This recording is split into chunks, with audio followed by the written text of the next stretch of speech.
Good morning, students. My name is Nirav Shailesh Bhagat, and today we are going to take science.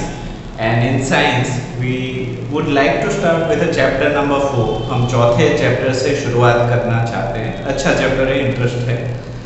उसमें पढ़ने के बाद आपको बहुत सारी नई चीज़ें जानने को मिलेंगी. सो साइंस में चौथा चैप्टर हमारा है हीट, गर्मी.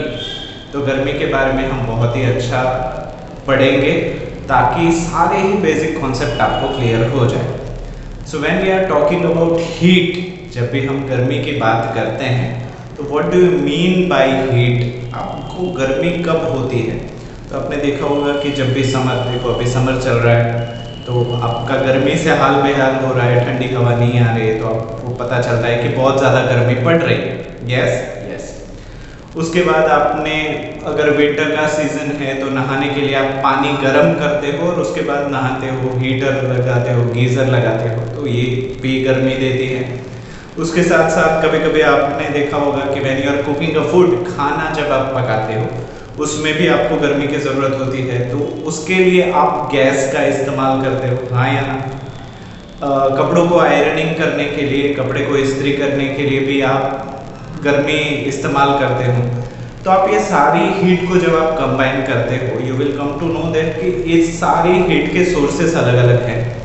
जैसे कि जो सीजनल हीट है, जो सीजन में हमें गर्मी लगती है, उसका मेन सोर्स है सूरज. सूरज की वजह से गर्मी हो रही है. जब आप कपड़ों को इस्त्री करते हो तो वहाँ पे भी हीट है, बट उसका मेन सोर्स इलेक्ट्रिसिटी है. बिजली के द्वारा आप हीट को प्रोड्यूस कर रहे हो. हाँ या ना? जब आप पानी को गर्म कर रहे हो तब आप गैस को इस्तेमाल कर रहे हो, liquid petroleum gas, LPG, CNG, compressed natural gas इस्तेमाल कर रहे हो, वो हो गया.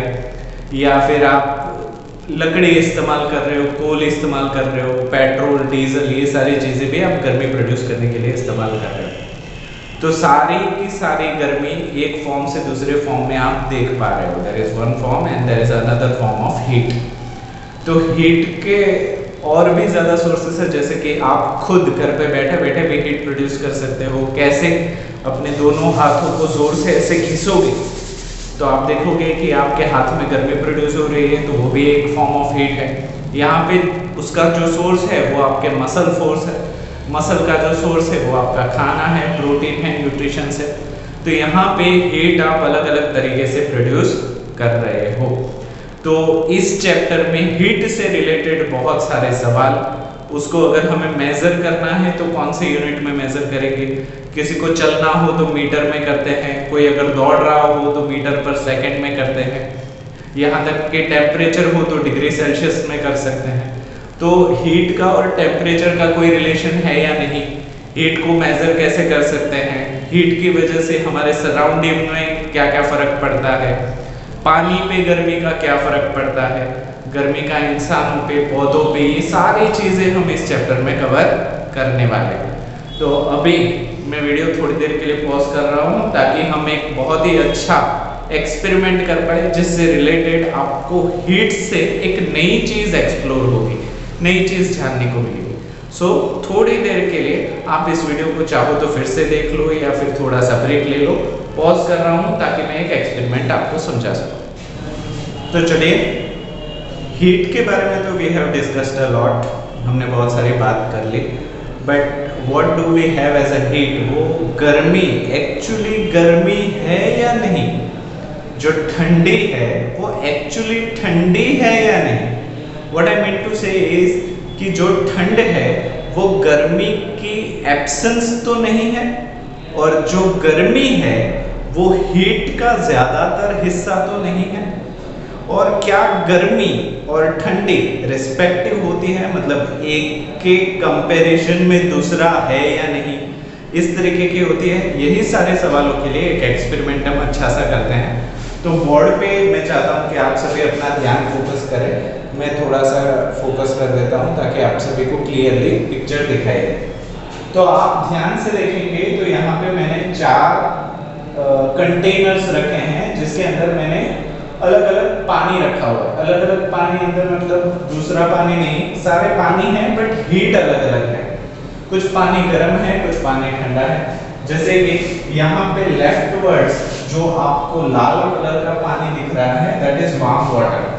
अभी ये गर्म पानी है बट ये उबला हुआ पानी नहीं है, so don't miss it out. ऐसा मत समझना कि ये उबला हुआ पानी है, नहीं, वार्म वाटर है जिसका average temperature 55 degree to 60 degree Celsius है। ऐसा पानी जिससे नहाया जा सकता है, जिसके अंदर हाथ डुबोया जा सकता है। और दूसरा कंटेनर जो है वो टैप वाटर है नॉर्मल सा, जिसके अंदर मैं नल खोल के सिर्फ पानी जमा कर रहा हूँ।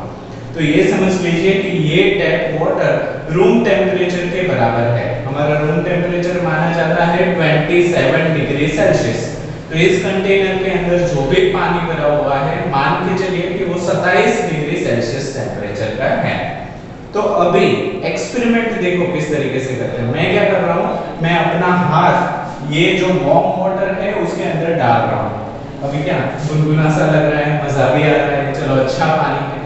अभी इसके अंदर मैं अपना हाथ डाल के तकरीबन 1 मिनट तक अपने हाथ को उसी कंटेनर के अंदर रख रहा हूँ जो वार्म वाटर है उसके अंदर। तो अभी मेरा हाथ इस पानी की गर्मी को सोख रहा है, it is absorbing heat from this water. तो मेरा हाथ कुछ वक्त के बाद उसको ये गर्म पानी की गर्मी महसूस होना बंद हो जाएगी।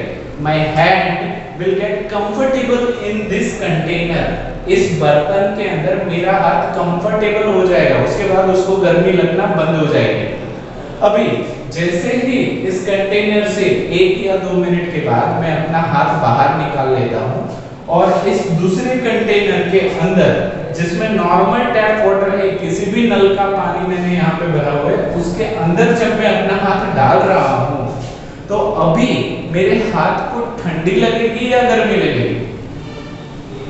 Answer is very clear. आपको यहाँ पे ये नॉर्मल पानी भी ठंडा लगेगा बर्फ के जैसा। आपको ऐसे लगेगा जैसे आपने बर्फ के पानी में अपना हाथ डुबो दिया है। तो यहाँ पे क्योंकि रेफरेंस पॉइंट बदल गया, आपका हाथ इस पानी के टेम्परेचर को सस्टेन करने के लिए कैपेबल हो गया, तो अभी आपका जो हाथ है वो जो गर्मी महसूस कर रहा है वो इसके कंपैरिजन में कर रहा है। तो इसके कंपैरिजन में ये वाला पानी काफी ठंडा है। हमारे ये पानी 55 से 60 था, बट यहाँ पे ये पानी तो 27-28 डिग्री सेल्सियस है। तो यहाँ पे आपके हाथ को बहुत ही ज्यादा ठंडा महसूस होगा। तो with respect to this water, ये वाला पानी जो बहुत ही नॉर्मल है, आप घर में पीते हो, वो पानी भी बर्फ के जैसा फील होगा आपके हाथ को। तो यहाँ पे इस दोनों कंटेनर से ये चीज तो पता चल रही है कि हीट जो है वो रिस्पेक्टिव होती है। किसके रिस्पेक्ट में कितनी गर्मी, किसके रिस्पेक्ट में कितनी ठंडी। तो अभी इसी एक्सपेरिमेंट को तो हम समझ गए, आगे चलते हैं। अभी मेरे पास फिर से 2 कंटेनर है। अभी मैं क्या चेंज कर रहा हूँ, एक कंटेनर के अंदर पानी डाल रहा हूँ और उसके साथ हमारे बर्फ की जो ट्रे होती है फ्रीजर में, उसमें से बर्फ निकाल के उस कंटेनर में डाल देता हूँ। So it is ice water. कौन सा पानी है? Ice water. अभी इस आइस वाटर के अंदर फिर से अभी इस एक्सपेरिमेंट को करने के 1 या 1.5 घंटे बाद, जब तक हमारा हाथ आराम कर ले, उसके बाद जब मैं इस कंटेनर के अंदर 1 या 2 मिनट के लिए अपना हाथ डाल देता हूँ, तो मेरा जो हाथ है वो इस ठंड को सहने के लिए धीरे धीरे कैपेबल हो जाएगा। हाँ या ना? तो अभी 2 मिनट के बाद ये ठंडे पानी के ठंडे लगना भी हाथ को बंद हो जाएगा। My hand will get used to such temperature। मेरा हाथ जो होगा वो इस पानी के तापमान को सस्टेन करने के लिए कैपेबल हो जाएगा। अभी मैं क्या कर रहा हूँ, 2 मिनट के बाद मैंने अपना हाथ निकाल लिया और उस हाथ को मैंने नॉर्मल टैप वाटर, फिर से 27 डिग्री वाला जो हम नल से निकालते हैं वही पानी के अंदर, कंटेनर के अंदर जिसमें सामान्य पानी है, रूम टेम्परेचर का पानी है, उसके अंदर मैंने अपना हाथ डाल दिया। तो अब क्या होगा, मेरे हाथ को ऐसा फील होगा कि ये उबला हुआ पानी है। समझ रहे हो व्हाट आई एम टेलिंग? इस रेफरेंस के हिसाब से ये वाला पानी काफी गर्म है, तो आपको ऐसे लगेगा कि आपका हाथ जल रहा है, उतना गर्म पानी ये आपको लगेगा। तो यहाँ पे with reference to the object heat can be change. किसके कंपैरिजन में गर्मी कितनी है उसी को उसका गर्म या ठंडा उसको हम बोल पाते हैं। तो आई होप ये एक्सपेरिमेंट आपको क्लियर हो गया होगा। यहाँ पे एक चीज क्वेश्चन में दी गई है जो मैंने पहले ही बता दी, जो आप गर्म पानी यहाँ पे इस्तेमाल कर रहे हो, गलती से भी उबला हुआ पानी इस्तेमाल मत करना, वरना आपका हाथ उबले हुए अंडे के जैसा हो जाएगा। सो यहाँ पे आपको सिर्फ 55 to 60 डिग्री सेल्सियस तक का ही टेम्परेचर लेना है, जिसको आप आराम से अपने हाथ डाल से झले ना।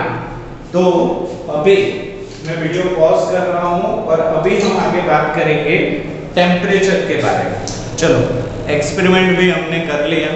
अभी एक्सपेरिमेंट से हमें ये भी पता चला कि हीट कैन बी रिस्पेक्टिव, किसी के रिस्पेक्ट पॉइंट से, रेफरेंस पॉइंट से हीट ठंड भी हो सकती है और गर्मी भी हो सकती है। ये चीज़ हमने एक्सपेरिमेंट से जान ली। उसके अलावा हम और भी थोड़ा सा डिस्कस करते हैं कि हीट फ्लो किस तरीके से होता है, गर्मी बहते किस तरीके से है। तो आपको ये चीज़ याद रखनी है कि गर्मी हमेशा गर्म चीज़ से होके ठंडी चीज़ों तक बहती है। ऑलवेज कभी ये नहीं होगा कि गर्मी जो है वो ठंडी जगह से गर्म जगह पे जा रही है, नहीं। गर्मी का एक ही रास्ता है, वो है गर्म जगह से ठंडी जगह पे। फॉर एग्जाम्पल, इसको बहुत ही अच्छे एग्जाम्पल से समझाता हूँ कि आपने दूध गर्म कर दिया और दूध को आपने ऐसे ही छोड़ दिया तो वो धीरे धीरे ठंडा होता जाता है, ना कि आजू बाजू की हवाएं गर्म होती जाती है, नहीं। गर्मी हमेशा गर्म चीज से होके ठंडी चीजों तक बहेगी। इसी वजह से कोई भी चीज नॉर्मल टेम्परेचर को अटेंड करने की कोशिश करती है। नॉर्मल टेम्परेचर मतलब 27 डिग्री सेल्सियस से जो भी चीज गर्म है उसको आप हवा में छोड़ दोगे तो समय के साथ with respect to time it will cool down. वो कूल डाउन होने का मतलब है वो रूम टेम्परेचर पे आ जाएगी। फॉर एग्जाम्पल, और एक एग्जाम्पल लेते हैं कि आप बहुत ही कोई स्टील का बर्तन जब आप पकड़ते हो तो आपको वो ठंडा लगता है। वो बर्तन पकड़ने पे आपको ठंडी क्यों महसूस होती है? क्योंकि आपके शरीर की जो गर्मी है, the heat which is in your body will starts flowing towards that utensil। उस बर्तन के तरफ आपके शरीर से बॉडी जाना शुरू कर देगी। That means your particular body is losing heat, मतलब आपका शरीर जो गर्मी है उसको गुमा रहा है, it is wasting it। तो आपका बॉडी ठंडी महसूस करेगा। तो that means whenever heat losses it will feel cold। जब भी गर्मी का लॉस होगा तो वहां पे ठंड होगी, और जिसको गर्मी मिल रही है उसको गर्मी लगेगी। You are getting it? Very good. अभी जब समर की बात करते हैं उस वक्त पे आसपास का जो टेम्परेचर है वो काफी ज्यादा होता है, गर्मी ज्यादा होती है, तो वो गर्मी आपके शरीर के अंदर जा रही है। That means you are getting heat. आपको जब हीट मिल रही है तो आपको गर्मी लगेगी। और ठंड के वक्त, विंटर के वक्त, जब आसपास का टेम्परेचर कम होता है, आपके बॉडी का टेम्परेचर ज्यादा होता है, उस वक्त पे यू आर लूजिंग हीट। आपके शरीर से टेम्परेचर, आपके आसपास में गर्मी बह जाती, it's goes out. That is why you feel cold. तो गर्मी लगने का मतलब है बाहर से आ रही ऊष्मा आपके शरीर के अंदर जा रही है, और ठंड लगने का मतलब है आपके बॉडी की ऊष्मा आपके शरीर से बाहर जा रही है। सो आई होप कि ये जो ट्रांसफर ऑफ हीट है वो आपको अच्छे से समझ में आ गया होगा। ये ट्रांसफर ऑफ हीट के भी 3 तरीके हैं जिसको हम आगे पीरियड में सॉल्व करेंगे। अभी हम टेम्परेचर को समझते हैं। हीट को हमने समझ लिया, हीट का एक्सपेरिमेंट कर लिया, हीट फ्लो कैसे होता है वो भी समझ लिया। Now we are talking about temperature. तो टेम्परेचर किसको बोलेंगे, टेम्परेचर को कैसे मेजर कर सकते हैं वो हम देखते हैं। तो बोर्ड पे सभी ध्यान दे दो। बोर्ड पे क्या लिखा है? टेम्परेचर की एक छोटी सी डेफिनेशन लिखी है, बोर्ड आप सभी को दिखाई देगी। यहाँ पे ध्यान से पढ़ो। The quantity that determines the degree of hotness and coldness of a body is known as a temperature। क्या बोल रहे हैं कि the quantity, एक मात्रा जिससे पता किया जा सके the degree of hotness कि वो चीज कितनी गर्म है या कितनी ठंडी है, is known as a temperature। तो उस मात्रा को हम टेम्परेचर बोलते हैं। I hope it is clear। कोई चीज कितनी गर्म है या कोई चीज कितनी ठंडी है उसको जानने के लिए जो पैरामीटर हम यूज करते हैं उसको हम टेम्परेचर बोलते हैं। तो किसी भी चीज का टेम्परेचर मेजर करने के लिए 3 यूनिट्स हम इस्तेमाल करते हैं। जैसे कि डिस्टेंस को मेजर करने के लिए हम किलोमीटर मीटर इस्तेमाल करते हैं, उसी तरीके से हमें टेम्परेचर मेजर करने के लिए भी एक यूनिट चाहिए। तो यहाँ पे एक यूनिट नहीं, हमारे पास तीन यूनिट है। वो कौन कौन से यूनिट है? सबसे पहला यूनिट जो हम बेसिकली इस्तेमाल करते हैं वो है डिग्री सेल्सियस, वो है डिग्री सेल्सियस। दूसरा यूनिट जो हम इस्तेमाल करते हैं वो है फ़ारेनहाइट, जिसको हम लिखेंगे फ़ारेनहाइट, HEIT, फ़ारेनहाइट। ठीक, सेल्सियस का है CELSIUS, सेल्सियस। यहाँ पे एक चीज ध्यान देने लायक है कि ये जो डिग्री है वो सिर्फ सेल्सियस में लगेगी, फ़ारेनहाइट में भी नहीं लगेगी। और एक यूनिट मैं आपके लिए देता हूँ टेम्परेचर को मेजर करने का, जो कि है केल्विन, और ना ही केल्विन में इस्तेमाल होगी। तो आप बोलोगे सर ये तीन यूनिट है, इसके अंदर कोई रिलेशन तो होना चाहिए। ऑफ कोर्स है। डिग्री सेल्सियस हमारा बेसिक यूनिट है जो हम अभी इस्तेमाल करते ही आते हैं। जैसे कि पानी का फ्रीजिंग पॉइंट 0 डिग्री सेल्सियस है, पानी का बॉइलिंग पॉइंट 100 डिग्री सेल्सियस है।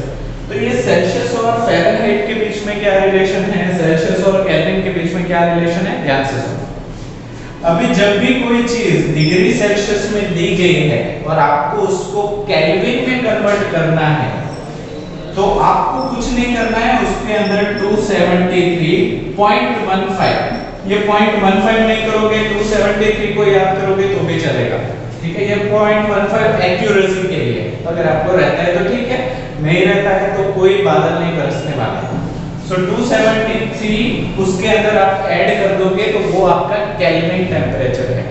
एग्जांपल देते हैं, पानी का बॉइलिंग टेम्परेचर 100 डिग्री सेल्सियस है, तो केल्विन के अंदर अगर ये मुझे डिग्री सेल्सियस हटा देना है और केल्विन चाहिए तो कुछ नहीं करना है, 273 ऐड अप कर दो।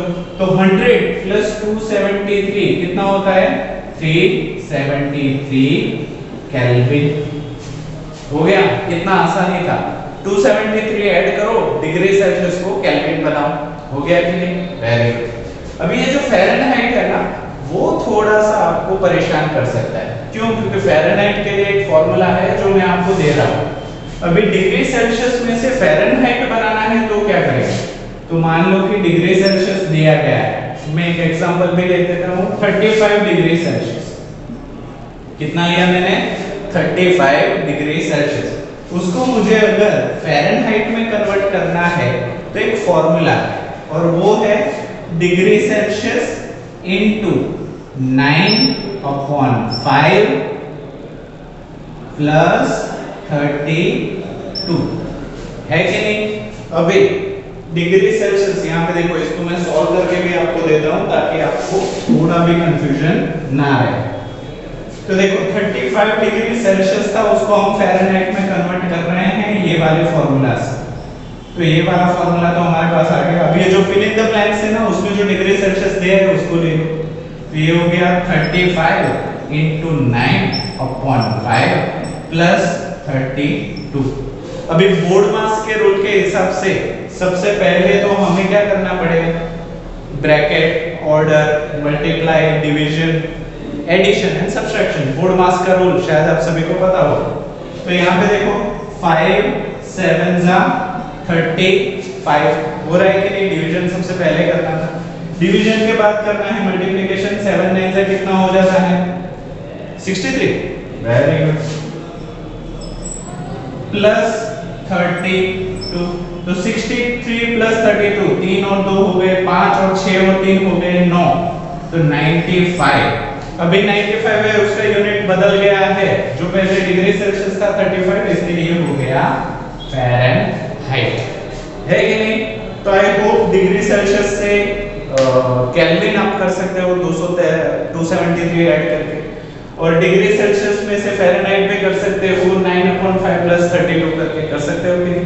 तो क्योंकि आप ये कर सकते हो तो मैं आपके लिए थोड़ा सा होमवर्क देता हूँ। वो आपको करना है केल्विन में भी कन्वर्ट और करना है फ़ारेनहाइट में भी कन्वर्ट। तो सबसे पहले तो मैं आपको दे देता हूँ 42 डिग्री सेल्सियस, जिसको आपको कन्वर्ट करना है केल्विन में और फ़ारेनहाइट में। इसके साथ साथ मैं दे देता हूँ आपको 49 डिग्री सेल्सियस, 49